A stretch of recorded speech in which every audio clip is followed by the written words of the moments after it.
স্বাগত বন্ধুরা, মিনুর গপ্পসপ্পর চ্যানেলে। আজ শোনাব আশাপূর্ণা দেবীর লেখা ছোট গল্প অবোধ। পরন্তু বিকেলে পশ্চিমের জানালার সামনে চেয়ারটা টেনে নিয়ে বসেছিলেন অমিতাভ। যতক্ষণ না সন্ধ্যার অন্ধকার ঘনিয়ে আসবে বসেই থাকবেন। আবার সকালে ঠিকের বিপরীত।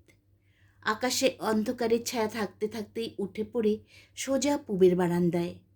যতক্ষণ না সেই অন্ধকারকে ভেদ করে জবাকুসুম শঙ্কাশং কাশ্যপের আবির্ভাব ঘটার আশায় বসেই থাকবেন। কর্মজীবনে অবসর গ্রহণ এবং নতুন শহরতলিতে এই খোলামেলা জায়গায় একখানা বাড়ি বানিয়ে ফেলা, এই দুয়ের যোগ ফলে এই এক নেশায় ধরেছে অমিতাভকে, সূর্যোদয় আর সূর্যাস্ত দেখা। প্রতিদিন দেখেন, আর প্রতিদিনই যেন নতুন করে অবাক হন।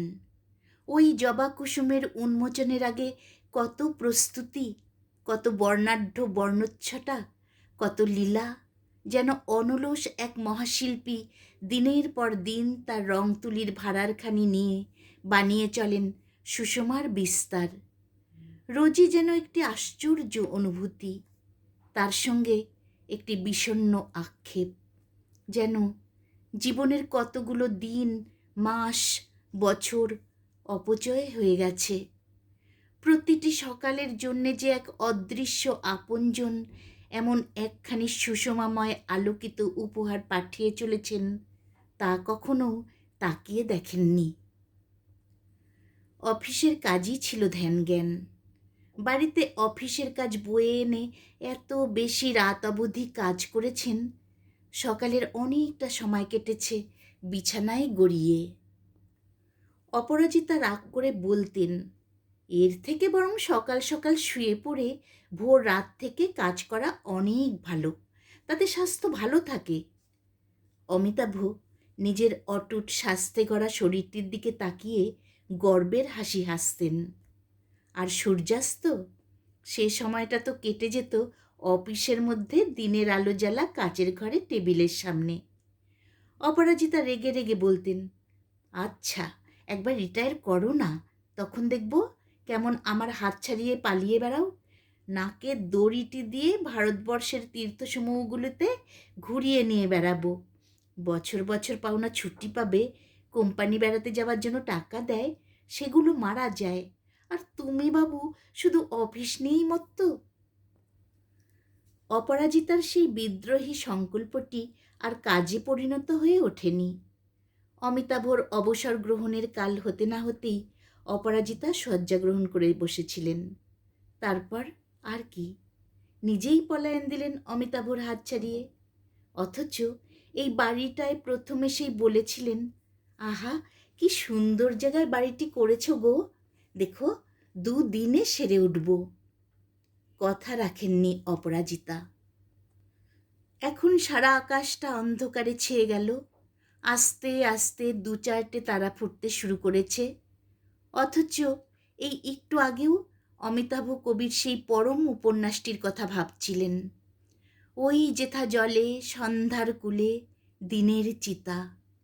কি আশ্চর্য অনুভূতি, কি আশ্চর্য তুলনা।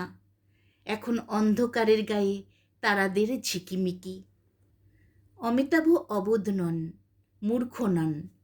তারারা যে কি বস্তু তা তার অজানা নয়।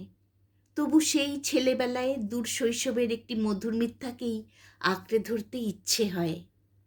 সেই ইচ্ছেটার মধ্যেই প্রায় নিমগ্ন হয়ে পড়েছিলেন। সেখানে এসে পড়ল একটি বৈশাখী ঝড়ের ধাক্কা। রাজা এসে তার উপর ঝাঁপিয়ে পড়ে বলে উঠল, দাদু তুমি আমায় মিছে কথা শেখাও কেন? আমি তোমায় মিছে কথা শেখাই? অমিতাভ হতভম্ব হয়ে তার 5 বছরের নাতির উত্তেজিত মুখের দিকে তাকালেন।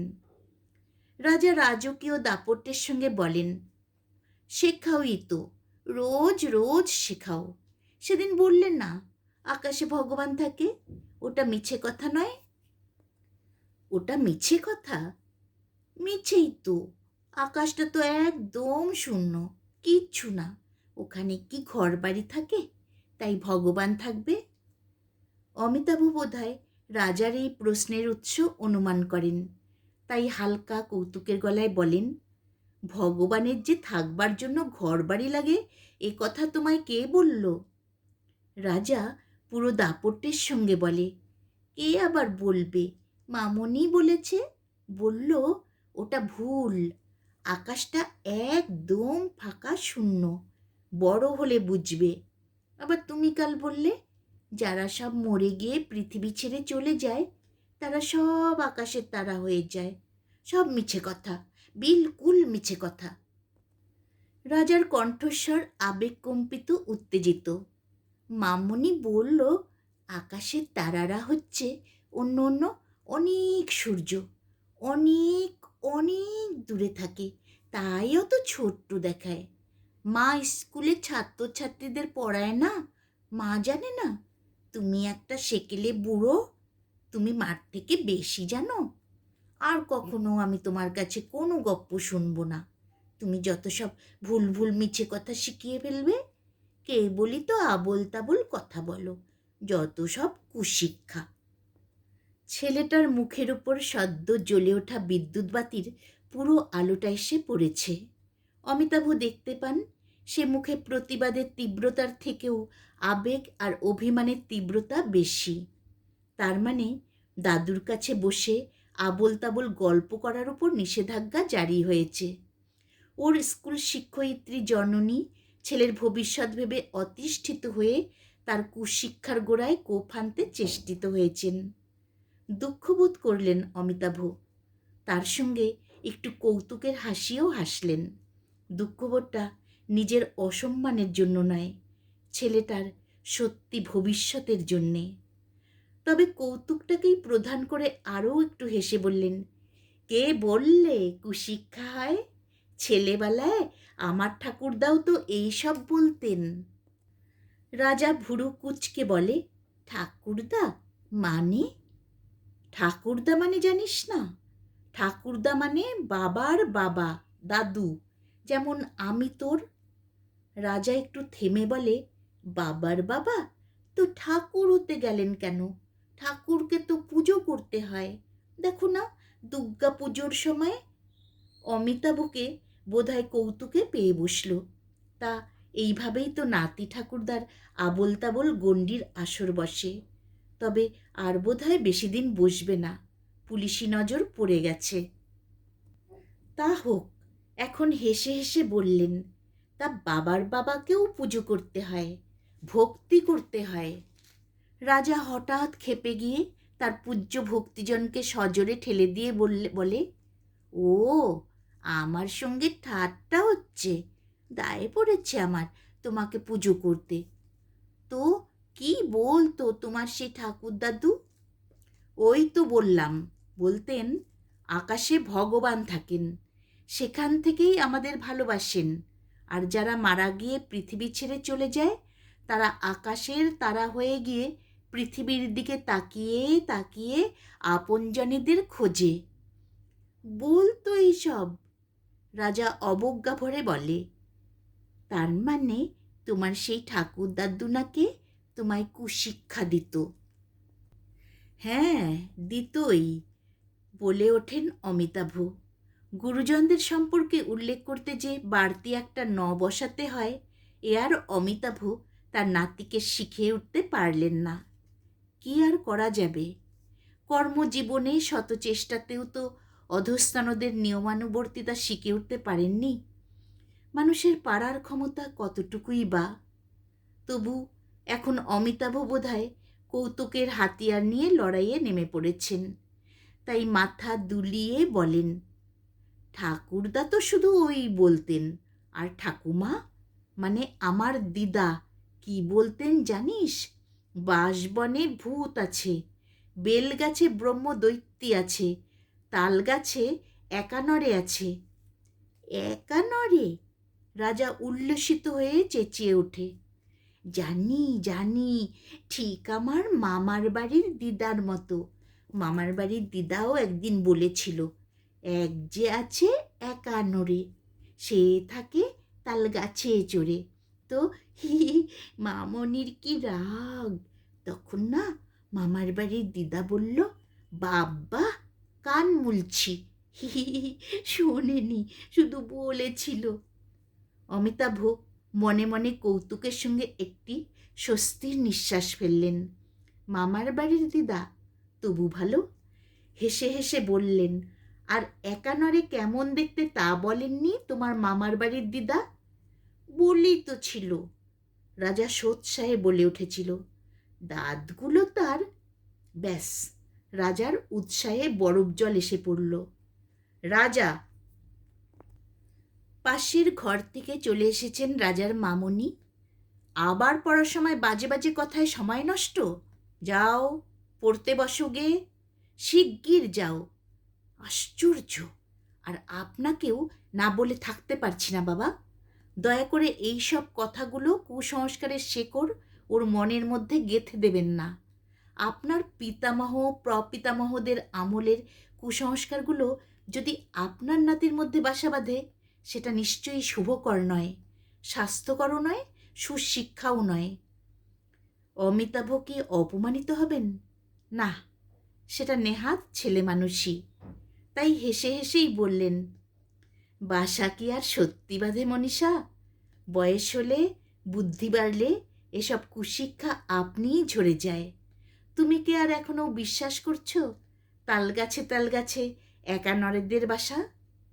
মনীষার মুখটা লাল হয়ে উঠল, অবশ্যই অপমানে। এ যুগের মান অপমান বোধের তুলাদণ্ড আলাদা। বলল, তবে এ কথা আমি বলবই, আকাশের তারা নিয়ে ওই চিরকেলে পচা সেন্টিমেন্টের শিক্ষা নিশ্চয়ই ক্ষতিকর। এই যে এই বাড়ির মা যখন মারা গেছেন, রাজা তো তখন নেহাত বাচ্চা, মনে থাকবার কথাই নয়। তবু মনে রেখেছে এই আশ্চর্য। বলে, হ্যাঁ, মনে আছে, সব সময় শুয়ে থাকতো। হঠাৎ দেখি আকাশের দিকে তাকিয়ে তাকিয়ে বলছে, কোন তারাটা ছবির দিদা বলো তো? অনর্থক একটা মিথ্যে সেন্টিমেন্টকে প্রশ্রয় দেওয়ার কোনো মানে আছে? মৃত্যু মানে মৃত্যুই, তারপর আর কিছু থাকতে পারে না, আর কোনো রকম অস্তিত্ব। জ্ঞানের উন্মেষ থেকেই এই বাস্তব বোধটাই জন্মানো দরকার।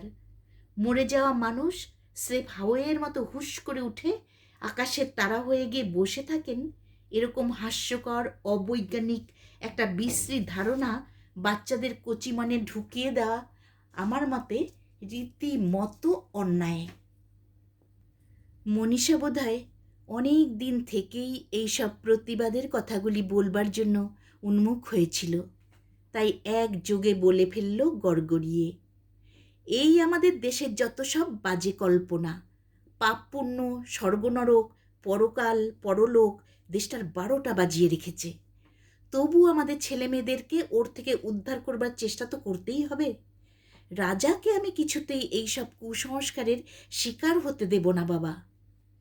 চলে গেল মনীষা নামের সংকল্পের দৃঢ় মহিলাটি। এখন অতএব আশা করা যায় রাজা নামের ছেলেটার ভবিষ্যৎটি ইস্পাতে বাঁধানো থাকবে, কোনোভাবেই জখম হবে না। একটুক্ষণ একটু উৎকর্ণ হয়ে থাকলেন। রাজা নামের সরল শুভ্র ছেলেটা না এখন সুশিক্ষার দাপটে আর্তনাদ করে ওঠে। একালে ছোট ছেলে মেয়েদের মারধর করার নিয়ম নেই, কিন্তু কঠিন মানসিক পীড়নের থেকে দুটো বড় থাপ্পড় কি বেশি কষ্টের? রাজা হয়তো থাপ্পড় খাবে না, কিন্তু রাজা তার দাদুর সঙ্গে আবোল তাবোল গল্প করার শক্তি থেকে বঞ্চিত হবে। মনটা টনটন করে উঠল। শুধু বঞ্চিত হবে না, বঞ্চিত হবে আর একটা বয়স্ক লোক। একটা নিঃশ্বাস ফেললেন, উঠে আলোর সুইচটা অফ করে দিলেন। আবার পশ্চিমের জানলার ধারের চেয়ারটা এসে বসলেন, আর তারা ভরা সেই আকাশটার দিকেই তাকিয়ে থাকলেন। এখন বোধহয় কৃষ্ণপক্ষ, তাই তারাদের জেল্লা বেশি। আর আশ্চর্য, ওই জেল্লার দিকে তাকিয়ে থাকতে থাকতে বিজ্ঞ বিচক্ষণ বয়স্ক একটা লোক সত্যিই একটা পচা পুরনো সেন্টিমেন্টের শিকার হয়ে পড়লেন। ওই অসংখ্যদের মধ্যে খুঁজতে লাগলেন বিশেষ একটিকে। কোনটি? কোনটি? অপরাজিতা? ওই ঝলমলে ঝকঝকেটি কি তুমি? বহু দূরে পড়ে থাকা অমিতাভ নামের এই মূঢ় লোকটার দিকে তাকিয়ে কৌতুকের হাসি হাসছ, নাকি ওই মলিন মলিন দুঃখী দুঃখীটাই তুমি? লোকটার দিকে মন কেমনের দৃষ্টিতে তাকিয়ে আছো। হঠাৎ 5 বছরের এই ছেলেটার প্রতি ভারী একটা কৃতজ্ঞতা অনুভব করলেন অমিতাভ। ওর মনে থাকবার কথা নয়, ওর স্মৃতিতে শুধু একটি মৃত্যুপথযাত্রিনী শয্যাগতার আবছা ছবি।